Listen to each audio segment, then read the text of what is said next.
Friends 3-4 సర్వీసింగ్లకు ఒకసారి diesel wash చేయించమని చెప్తాను కదా నేనే. చేయించకపోతే చూడండి ఏమవుతుందో.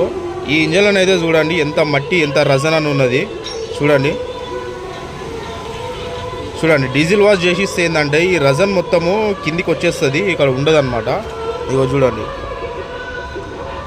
ఈ క్లచ్ ప్లేట్స్ ఓపెన్ చేద్దామనేది బండికి ఓపెన్ చేస్తే మొత్తం మట్టి రజన్ ఉన్నదన్నమాట. డీజిల్ వాష్ చేస్తే ఏంటంటే ఇదంతా క్లీన్ అయిపోతుంది ఫ్రెండ్స్.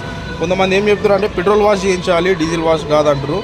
పెట్రోల్ వాష్ చేస్తే ఏంటంటే పెట్రోల్కి లూబ్రికేషన్ అనేది ఉండదు, తొందర ఆవిరైపోతుంది. కాబట్టి ఇలాంటి బేరింగ్స్ అనేది జామ్ అయిపోతుంది పెట్రోల్ వాష్ చేసిస్తే. అలా డీజిల్ వాష్ చేయించుకోవాలి. డీజిల్ వాష్ చేస్తే ఏంటంటే డీజిల్కి లూబ్రికేషన్ ఉంటుంది కాబట్టి లూబ్రికేషన్ కూడా అవుతుంది, వాష్ కూడా అవుతుంది ఫ్రెండ్స్.